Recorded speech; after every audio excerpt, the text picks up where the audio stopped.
So let's begin. So Yes.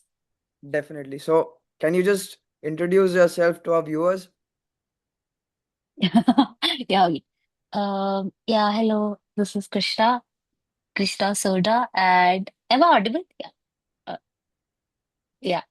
I am Krishna Soda, and I've been working in climate change sector for a while now, and I have done my master's in climate change impacts management, and also been really active in social sector, worked in a lot of NGOs, and worked in the climate space for 3 years now.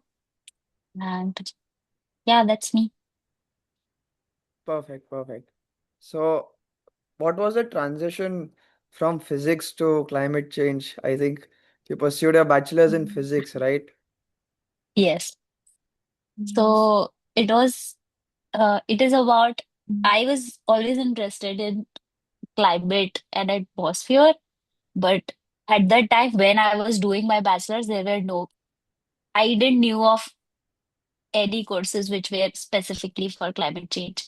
So I had thought that I'd do my bachelor's in physics and then specify myself into atmospheric sciences and take the physical sciences route towards climate action and climate change. And Mm-hmm. when I was in 10th grade, we used to go to this open house science exhibitions or courses, uh, like they were Fiesta kind done in of. PRL. Yeah.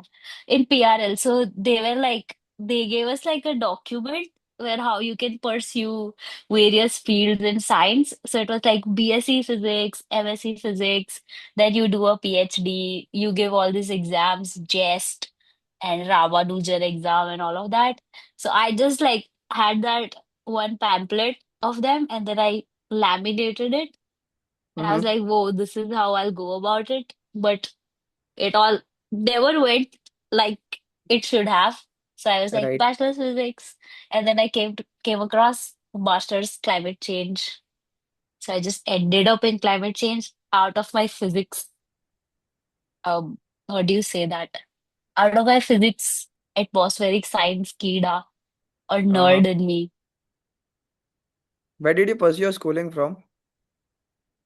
Seventh day Adventist at secondary school. Right, right. Yeah. Right. It has a branch in Surat as well. Yeah. I was in the Ahmedabad branch. So we were always like SUPW and tree plantation, all of this Mm-hmm. side activities which kind of lit the environment side of us. So you mentioned PRL, right? What is PRL? It is Physical Research Laboratory, right? Yeah. So So can you they just, before, yeah, continue. yeah, PRL is very good physics, very scientific physics research institute which works on various aspects of physics, which Mm-hmm. solid physics, theoretical physics, non-theoretical physics, experimental physics, and various like all kinds of branch. And they also have geological branch. Like inside of them, they have geological department. And in geological department, they also have oceanographic and climate sciences, atmospheric sciences, and climate sciences. So they try to integrate various types of physics in like experiments and stuff. And it's a very high esteemed physics body like ISRO, but not many people know of it. I know of it because it was next to my college, and at some point, my Right. dad used to have a gardening contract at there. So I was like really fascinated with that. Mm-hmm. They used to have this physics public lectures for kids and like elders. So I used to like attend them a lot, which were very insightful. Mm-hmm. Now they've stopped doing it, but it's a very good physics body, very physics oriented. I was Yeah. going through your LinkedIn and you Hmm. mentioned in your bio that you're a gold medalist. Yeah. It's masters. Like I, Oh, okay. yes. And what were the two exams that you mentioned that the PRL body uh, shared with you brochures and it talked about appearing for two exams, GIST and Yeah, yeah. Jest. I gave like after your BSc, you can give this jest exam for your masters in a very good institute. All the IISCs, Indian Institute of Science, you can give that exam.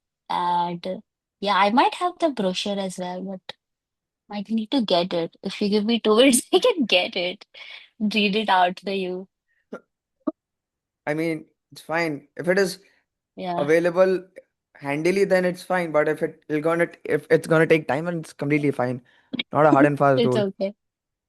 Okay, cool. So I don't remember it exactly, but it has jest in it, and I gave jest, but I was not very bright Hmm. as like academically. Like I am not very one of those like the topper types na you. So I just Right. gave it because I wanted to give it. Yeah, that's completely fine. That's completely fine. Yes. And you founded a company as well, if I'm not wrong. Yeah, it's an NGO. It's an NGO. NGO. It's called Little for Change. Yeah. Yes. What does it do? We work on various projects. We started for menstrual hygiene poverty, like Mm-hmm. to end menstrual hygiene poverty. We started with by donating semi-biodegradable pads to a small slum in Ahmedabad. It started with 50 women, and then we started covering more and more slums in Ahmedabad. And then what we did was we gave it to them for the first 3 times, and we made them resilient enough. Not resilient, resilient is not the word. Like empowered enough to go buy the pad by themselves from the nearest Jan Aushadhi Kendra. Because the pads are really cheap. You can buy one for 1 rupees, and for 10 rupees, you can buy the whole packet. Mm-hmm. So we tried to do a model wherein, like, if we give it for free, they will never go themselves and buy it. And the stigma around buying the pad would never go away. Mm-hmm. So we tried to do a model where we introduce them through the process. Even if it takes 8 or 9 months, we provide them like until they are empowered enough to go buy it themselves.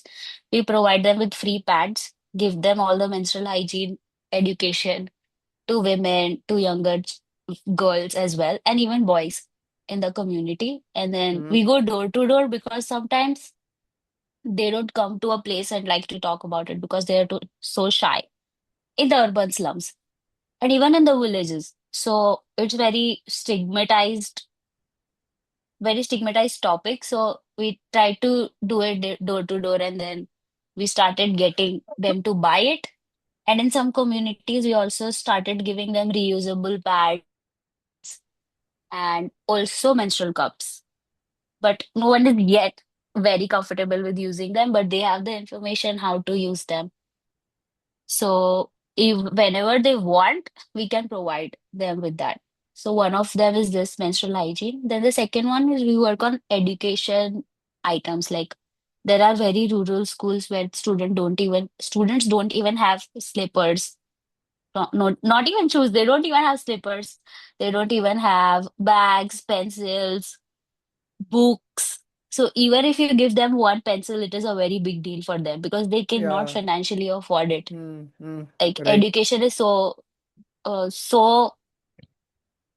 no, there is no access to things. Even like here urban kids, they can have 120 rupees ka compass box, but they don't have that kind of privilege. They don't have that 10 rupees to buy pen also or a pencil also. So we try to impart all those things, and we try to give them bags and books for 6 months. So pure semester ka notebooks, pencils, and all kinds of educational things. Then we do uh, a lot of cloth drives also, and food drives also. We give people food as and when required, and lot of yeah, we lot of give a product based. For now, it is very product based, and long term projects have not started, but we try to work on that aspect of giving the accessibility to things where people cannot have it, like in villages, in very peri-urban or urban slums where people don't have access to normal things. Mm. And most times we do a survey, and then what they want we try to consult. We do a lot of awareness campaigns. We also do a lot of awareness campaigns on breast cancer awareness, menstrual hygiene, climate change, so like various types of topics where it is very need based. So wherever the need is, we try to fill in those gaps with the NGO. And it is very new, so we are still figuring out a long-term thing, like how to go about it. But for now, we have done a lot of work with college students, a lot of school students. We have done a lot of cleanups, and we've done a lot of awareness campaigns. It's very holistic for now. When you say we, who, what, like, who all are included in it? For now, it's I started when I was younger. I used to do it all alone. Then, as Mm-hmm. I got busier, I started involving my mother and father. So Wow. basically, right now, it's just they are working a lot of on the forefront. So they go to a lot of villages, they go to a lot of schools in rural areas because Mm-hmm. our family come from a very we come from a rural area family, and then we shifted here to Ahmedabad so that we all can study. So they know a lot of villages where they can impart all these things. So Mm-hmm. they map the school, they go there, and they do a lot of like almost everything right now from 2024.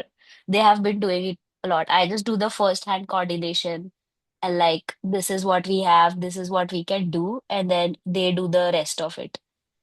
So mostly my mom, dad, and me for now, and sometimes my siblings. So it's like a family venture for now. Mm-hmm. And we also have some volunteers and interns come in and go, but they usually help us with documentation purposes like writing, writing work, a lot of Instagram work, which is also not interns do a lot of and then a lot of writing work, graphic designing, and all of website making and stuff.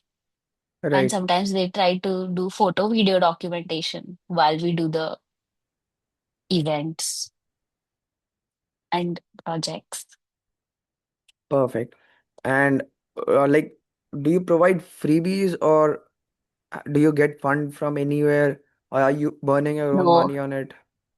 for now, we started with, we've not taken donations right now till date.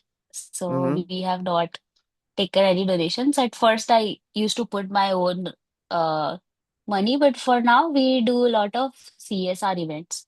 So in order to do CSR events, we try to, like, whenever we do a CSR event, we get some of the funds, and those funds, which we get to do the CSR funds, we reuse it in other projects. So it's like Okay. a flow that we have created.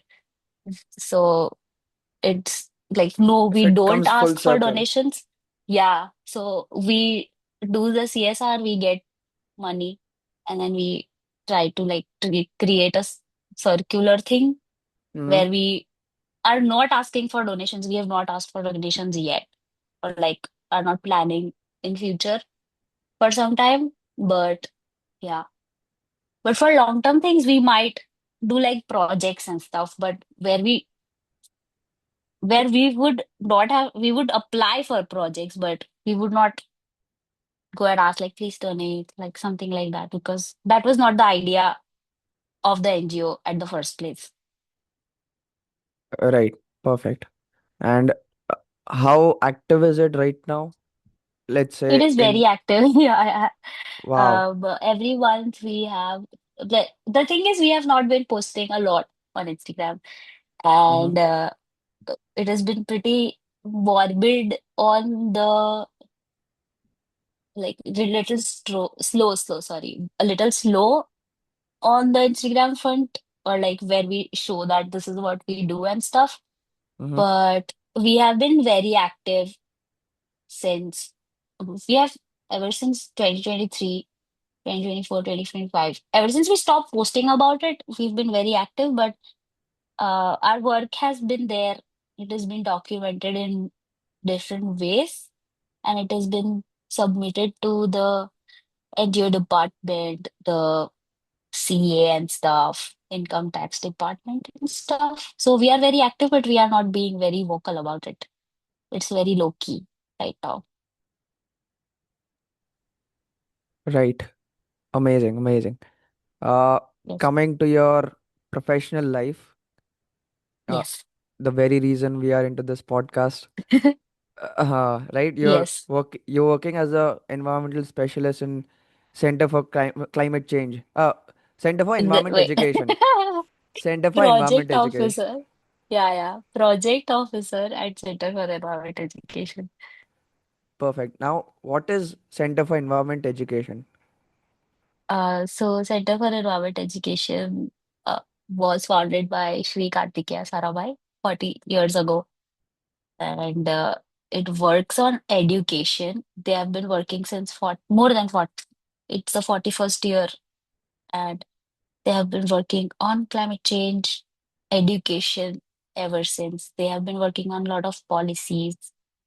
They try to integrate climate change and environment education. They started with environment education before, like environment education, integrating it in a lot of publications. Their famous publications are Joy of Learning, for all the stages of education, like for little kids, then for fifth to eighth grade, and for higher grades, eighth to 12th grade, Joy of Learning, and various other publications which are very famous. They have been working with a lot of international organizations like FEEE, Foundation for Environment Education, FE, then UNESCO, UNICEF, NCRT. We've been writing a lot of textbooks, training modules. It's very education based we try to integrate climate change education in various forms in va- in documentation purposes. And they have a lot of rural programs also. They have youth programs also. They have youth programs where they try to it's a pan-India organization. So they work in almost every city or every state of India. And we all have different types of projects to cater to different kinds of audience for children, for curriculum, for rural development, for sustainable agriculture, for plastic, for youth engagement. So it encompasses all kinds of projects that we barely can think about, but they have all kinds of projects in the organization. So, can we Yes. consider it like a think tank? Policy making. It's, yeah, policy making, implementation. It's more than a think tank, to be honest. It is more like an institution which enables a lot of climate education, which vocalizes, implements, and what do you say? Vocalizes, implements, and active accelerates the program of process of climate change education. Mm-hmm. And what current project are you working on, if you don't mind sharing with the audience? For now, I'm working on writing a module on ICSE, if you know, What? ICSE board, ICSE board, Right. Indians, Perfect. yeah, Mm-hmm. Mm. ICSE board, and we work on the basically my work is to write modules, research about it. At first, you research about it and then you brainstorm it. Then we write the first drafts, and then after writing the first drafts, they get reviewed. Then we write again, review, write again, and Mm-hmm. until it's finalized. You have to Mm. think a lot about writing every word because you have to think about pedagogies, how child will think, how will you write stuff, and basically, in order to write that air is pure or air has carbon dioxide, CH4, methane, and nitrous oxide, you might have to go through tons of documents to write it and then cite it.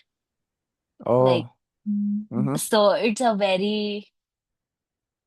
very tedious process, but it is a very thinking heavy process wherein you have to read a lot. Starts with reading a lot, and you have to After reading it, you have to critically think how to like, how do I phrase this sentence that the even the most rural kid who doesn't have access to internet or anything can understand this line. So you have to think a lot about from a child's perspective. And it depends on what your audience is. So it can also be you as a like a college student.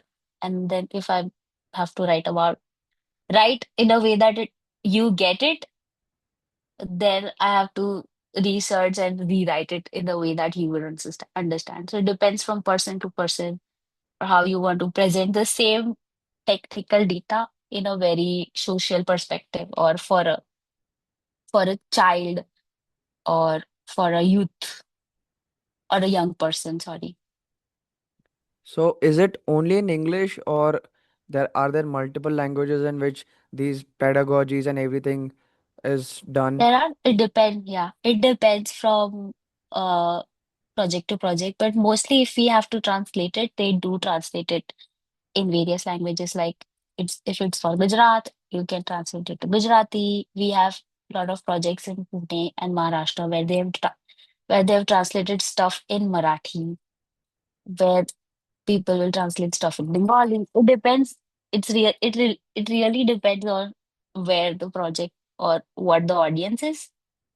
So if you want it in Marathi or Hindi or Gujarati, there will be translating process. But we are not the ones who translate it. We do have translators. Depends. Yes. Right. So in just very brief, can you just tell the audience about how the entire process goes? Because like how does uh, the ICSE board actually inculcate it? What permissions you need to get from that particular board, and who what all authorities are involved into this inclusive education, including climate climate change Um, policies and education into everyday curriculum.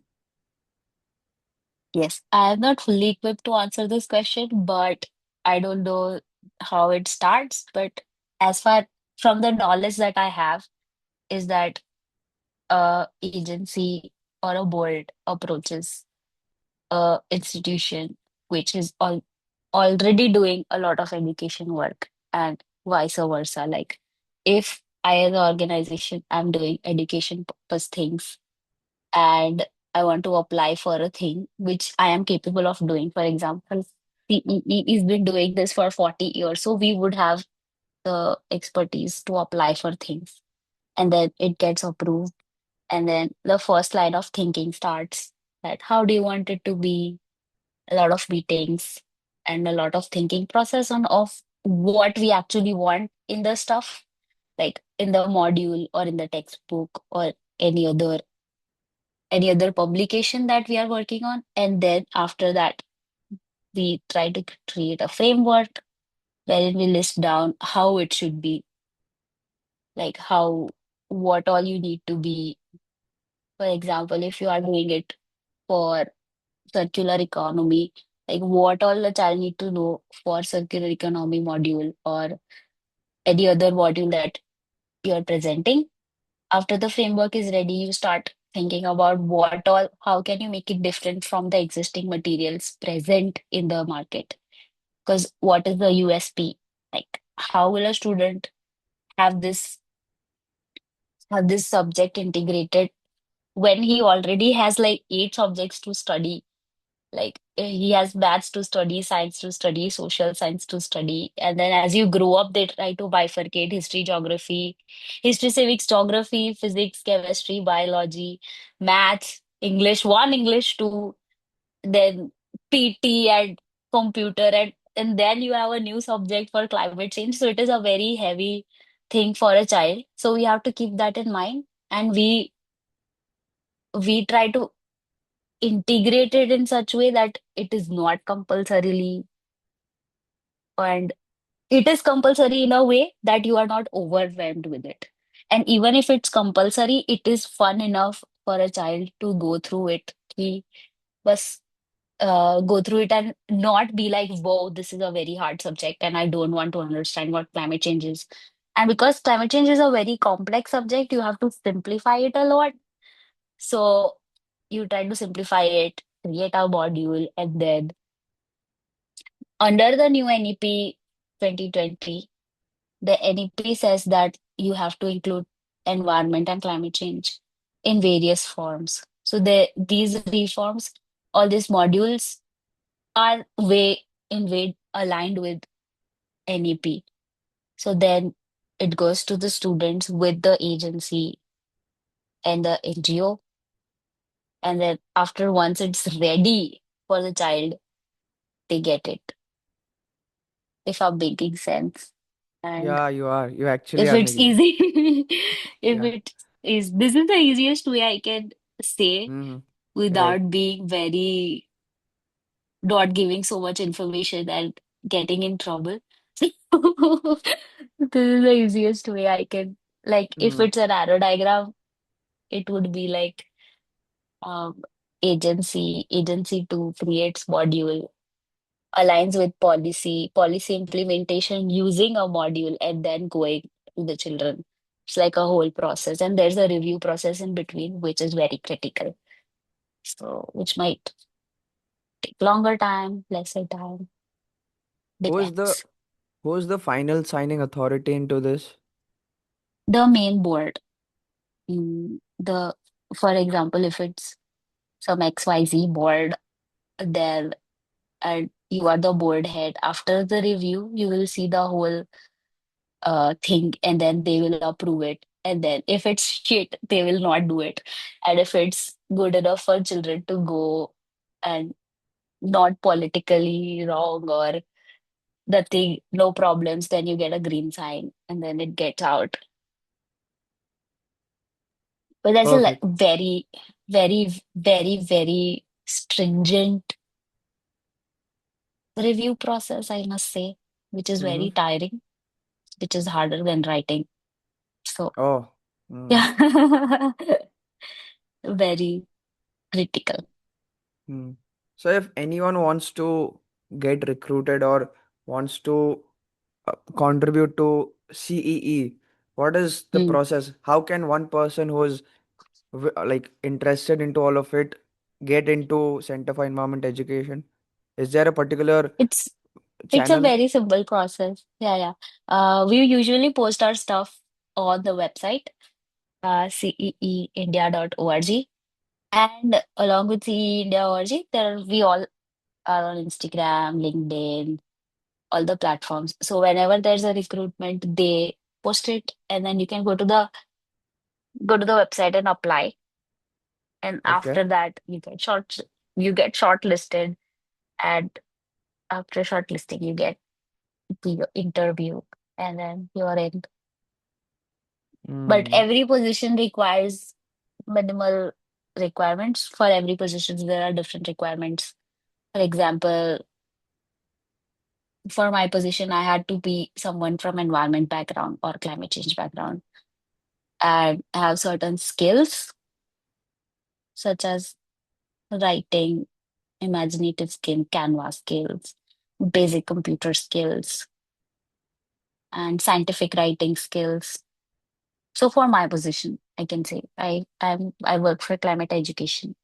So for a field person, they might be different. Mm-hmm. Right.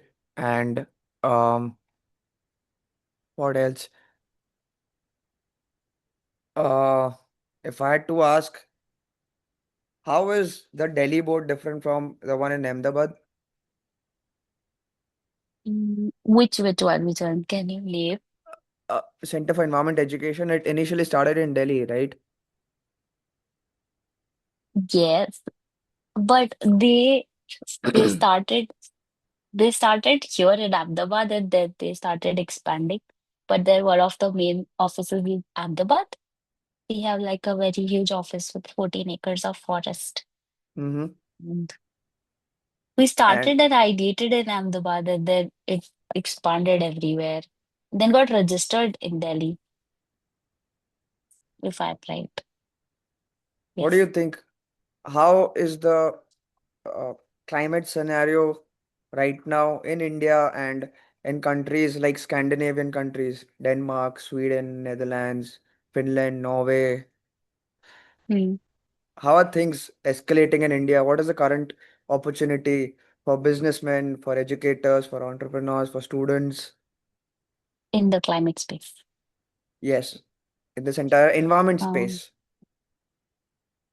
I think environment, climate space, I would say it's in a very critical condition because a lot of geopolitical things are also happening around us and which are also affecting climate change in a weird manner. And people are not focusing on climate change. And we do have policies and stuff. I'm telling my own perspective. And I think we are in a place that we are still in a denial that India is not much affected by impacts of climate change or various other various other aspects of it. And it is very opportunistic right now. Like there is a huge window where you can also make good good in it. Like you can do good or either it can be bad. Somewhere somewhere in between we are because we are doing a lot of sustainable development stuff and we are doing a lot of advocacy towards climate change, but there is still a lot of skepticism around people with people. So we are 60% doing good, 40% somewhere lacking in my head. So from my perspective, if you are an entrepreneur or someone who wants to do some climate business kind of thing, it is a very good thing. I think carbon credits is a big market. I think if you know carbon credits, you're gonna be like a really cool person ahead in the climate space. And education perspective, we are integrating a lot of climate change education in various aspects. And it is always being talked about a lot, but I think we are coming to the implementation game soon enough. And how important do you think is storytelling and gamification of all of it into, you Very, know, very important. inculcating the idea of climate change and its allied intricacies in the younger generation, people who are students who are 5 years old, 10 years old, 15 years old? It is very important, and we always like at CEE, there is this thing called play-based learning and project-based learning, and where we include pedagogies where everything is gamified and all concepts are done through activities. So one of the very web of life, we have web of life activity wherein students learn about how a ecosystem works and how do you connect all the and like if this is sun and all there are like 32 or 42 elements and then you try to create a web and when you remove ant from it, how the ecosystem will react to it and how it will change. So you can, I think you can make 10,000 activities and make people or make students learn about very simple concepts. Because I love making activities. It's my favorite thing, like to make activities good. Like, for example, if you have climate change, you want to understand difference between climate and weather. You can have very simple games around it and you can have various games. We have games like Oh Dear, where they try to show population decline due to a flood or various other calamities that come to it. You can have different versions of games, but I think play-based learning or activity-based learning is like it should be a priority in various schools that students learn more through an activity. Like if you most of your memories from your school would be like, yeah, हाँ ये game खेला था तो ये याद है. Like this chemistry sir taught us some trick or some song to remember all the elements. So I think activities can create a longer perspective of, or you can remember more from an activity rather than just listening to your teacher telling you about, oh, this is how climate is changing. Rather, if you do stand up, run around, make a graph while running around, like if you have all the points, like, and then you make a line and then you learn that this is how climate is changing or this is how temperature is increasing, it will make more more difference. So the user experience must be unique, right?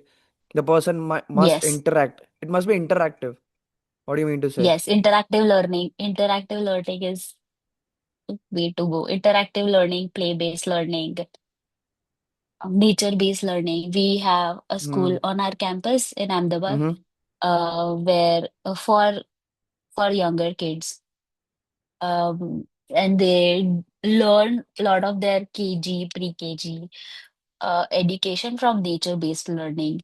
So it is very, where you integrate nature in your everyday activities, and while you learn with nature, and you have to go in the woods and learn about, oh, this is how this is where a nest is, or this is the sound of the koel, this is the sound of a pigeon, or this is how dogs, snakes, and all various kinds of animals reside in an ecosystem. So nature-based learning also with activity based, like integrated. And a lot of project based learning is where you do projects and learn about it.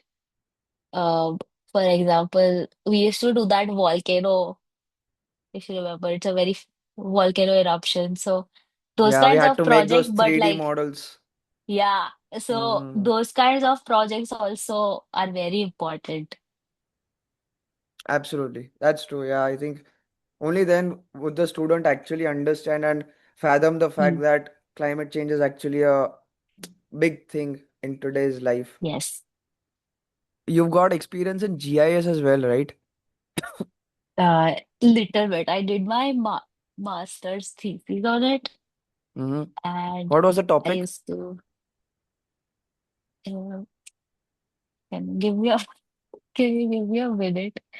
It Completely was fine. a very long time. It is a mathematical statistical analysis of Gujarat coastline impacts impacts of climate change on Gujarat coastline using mathematical, statistical, and artificial intelligence.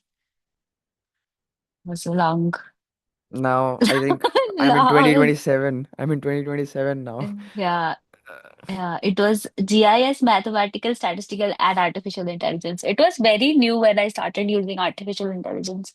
I used to like use it for code and stuff because I'm not very Pythony like person from Python. So it was very new to integrate artificial intelligence then because artificial intelligence can like sort your data so fast. Like Right. if you put Mm. some codes in AIML AIML codes. I used to attend AIML classes in my friend's class. They used to be from AIML, uh, another branch in our college. So they helped me a lot during this. And then we did a lot of analysis and then came to the conclusion that some of the Gujarat coastline, like Gulf of Kutch and Gulf of Khambat, are having more impact of climate change after doing all this analysis. Mm-hmm. Nice. Yes. Perfect. Would you like to answer a few rapid fire questions? Damn. I will try. Yeah, that's not an If, issue. yeah, yes. So I've got a set of professional rapid fire questions and a set of uh, friendly rapid fire questions. Cool, Yeah. cool. All right. So first is one word that defines your journey in climate and sustainability. Mm. Tree plantation. Tree plantation. Fieldwork Yes. or desk research? What excites you more? Field work. A climate issue you feel people still underestimate. Its impacts on women and like vulnerable communities. Mm-hmm. They're Interesting. still very blind about it. Not an issue. GIS, policy, or education? Which is your strongest tool? Education Mm. One project integrated that. with policy. Uh-huh. Integrated with policy. Mm. One project that truly made you feel this is the reason why I'm into climate change. Any one project, if you could remember. I was reading a lot of IPCC in my college, Mm-hmm. and I get a lot of climate anxiety when I read a lot of reports. And the reports are alarming, and there's no one telling, like, everyone knows that all the climate scientists, if I think they know that this is happening, but general public is just like, we don't care. It's like one of those movies just where all the scientists keeps predicting things and nobody listens to them until it's too late. Oh, That like reading a mm. lot of The movie name is like Look Up. I think. Don't yeah, Look yeah, Up. yeah. And then yeah, don't look up. And then Mm. they are like, whoa. So a lot of Mm. report reading made me like, I need to do something about it, or else I will KMS, kill myself. Mm-hmm. Yeah, right. Uh, Biggest challenge working in sustainability today.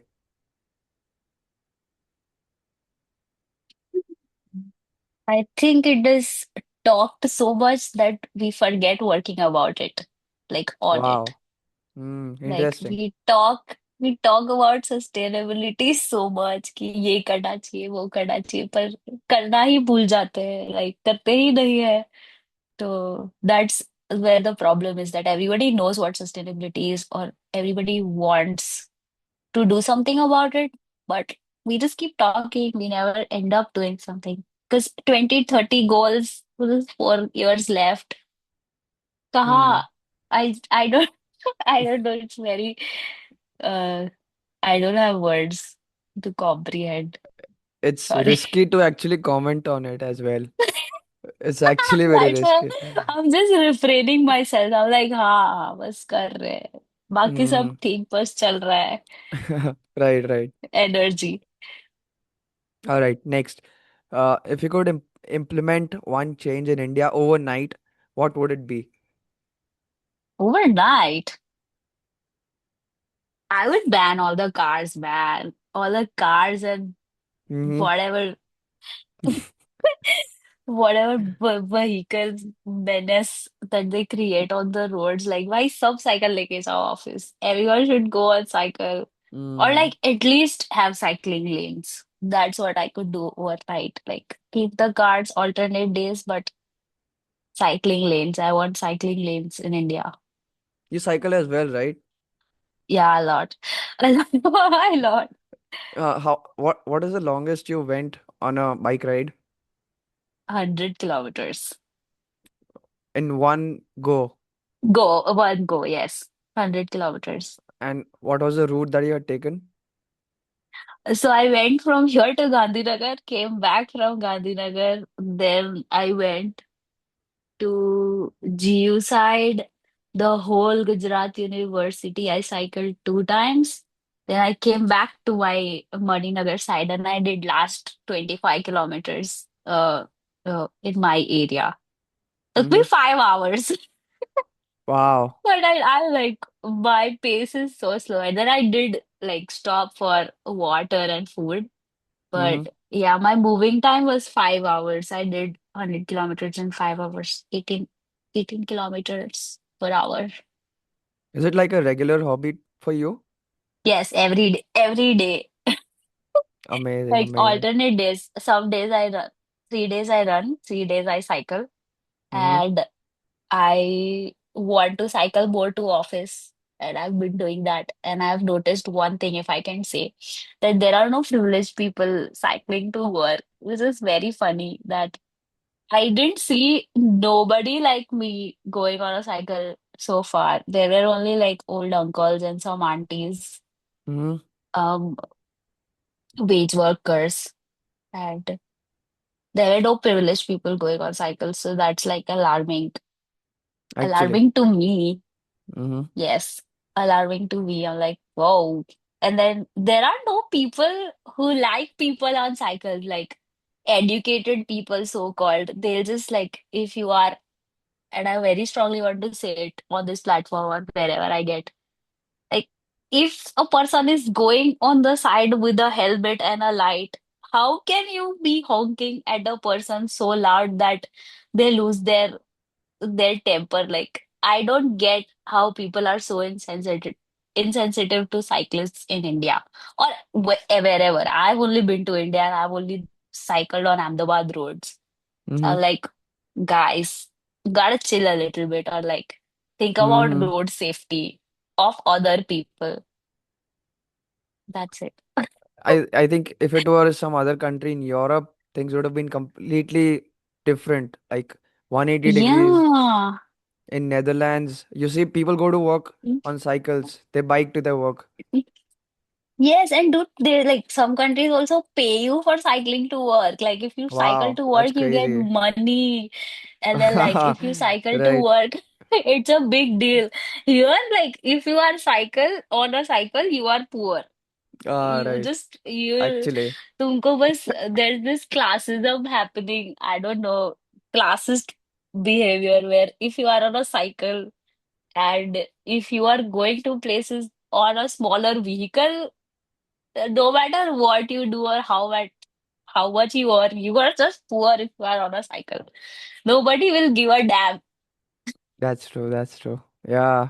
I think it's us who need to change this entire narrative that goes Yeah. about into cycling because you are very s- Yeah, outspoken I'm so about very it. passionate about it. I'm so very passionate. I'm like, I can talk about it more than my job, I guess.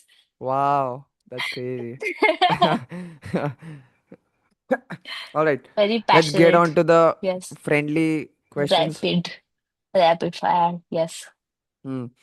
If climate change were a person, would you debate it? Would you fight it? Or would you educate it? If it was a person, Hmm. I would try to understand it and be like educated and be like, Wow. bro, yeah, Hmm. like let's be Hmm. friends and let's fix you. One of Right. those toxic relationships when you want to like fix your partner kind of relationship. Hmm. Yeah, makes sense. Makes sense. Uh, if your life had a background soundtrack, what genre would it be right now? There's this song from this band called When Chai Met Toast. There's Hmm. this song Yellow Paper Daisy. I think my life is like that. Sometimes it gets out of it, but I think I would like to associate to that song. Yeah. Perfect. Hmm. Yeah. If continue, it's fine. No, no. If it was a theory, it would be chaos theory. Like my life. Physics. This is for all PCM students. This is not for Yeah. everyone. PCM students Hmm. unite. Yeah. Hmm. One habit you picked up for productivity, but now it has turned out to be scam. The no scam, man. Everything is productive to me. Wow. The thing, I don't, yeah. I think Pomodoro, something like that. I never Hmm. understood it, but I think it's the stupidest thing on earth.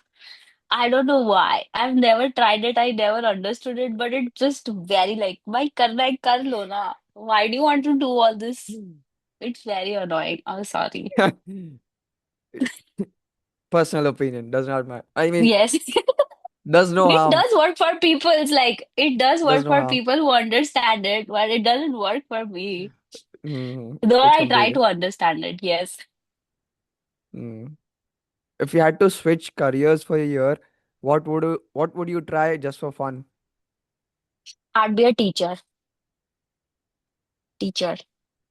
Amazing. I want to be And a teacher. what subject would you teach? The climate change or like Ah, climate change or geography, uh, physics, this or is I not an would just answer. skate. We are not accepting this answer. You have to say something else. I want to be a preschool teacher. Wow, that's actually fun. That's actually fun. Yeah, I want to be a preschool teacher. Hmm. What's something you're still bad at but refuse to give up? Running. Mm-hmm. I'm so bad at it. I still like go do it anyway because I know I can't do it. So I'm like, bro, I have to do it. I like run Uh, faster and stuff. Yes. one thing people assume about you that's completely wrong. Ooh, wait. They think I'm very, I think they have a mixed opinion of me not in professional spaces. They think that I'm very silent, but sometimes I'm not. Do Perfect. talk a lot.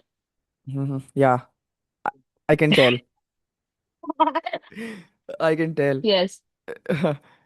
One last for the day.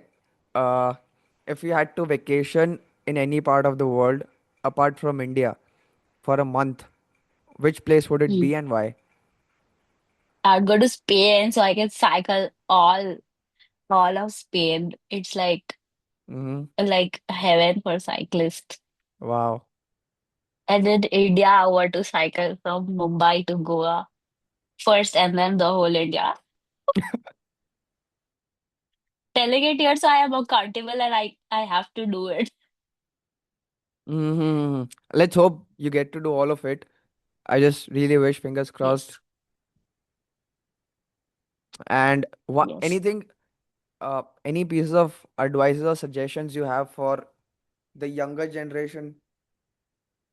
I don't have advice, man, but I just want them to like not over consume like guys. तुम्हारे पास दो जूते हैं 50 जूतों की क्या जरूरत है like chill like consume less. Try to think about your choices. I guess it starts from daily life. I've been saying it since forever. Like, do little things, but do it like it does have impacts. Mat lift low, go walk those stairs. It is good for your health also. Do small things, small things. This was the best, I think, best statement from your side from our entire conversation. Actually, Why? Or like do actually. small things.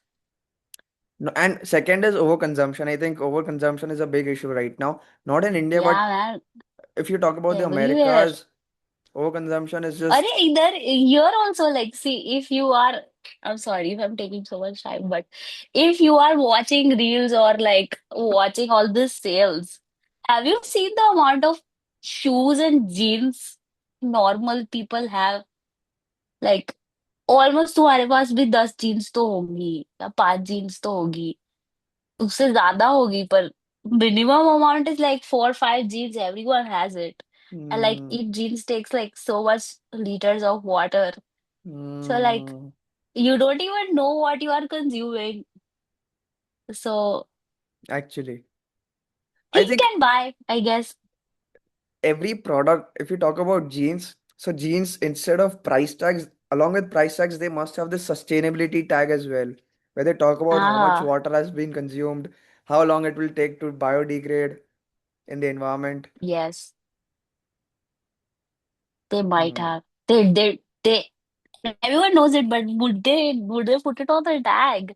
People won't buy it only. They would rather put that कि नहीं हमने इसमें 50% plastic डाला है तो तुम खरीदो. Like they try to greenwash you. Hmm. मेरे हिसाब से like from my brain. I get greenwashed a lot.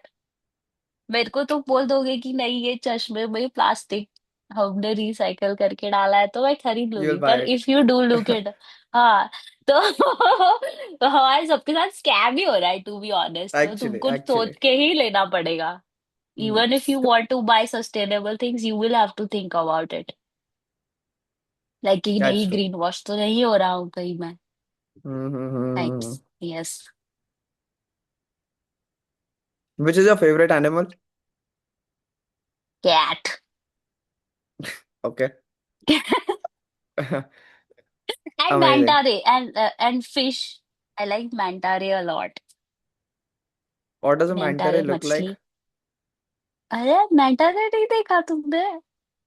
And it's No, like a floating fish which is like this. I wish I wait. I'll send you later. Manta ray. तो तुम definitely. उसको इसमें edit कर देना. मैं तुमको डाल के दे दूंगी. It's Right, a right, very right. pretty animal. Sandy. It is very pretty. I don't know how to show it. Right, right, right. Mhm. Hmm.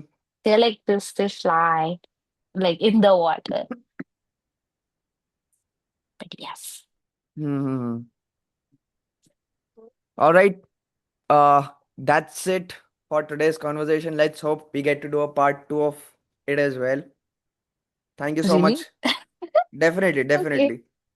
Thank you so much, Krishna, for cool. joining with us. And best of luck with your venture. Thank you. Thank you.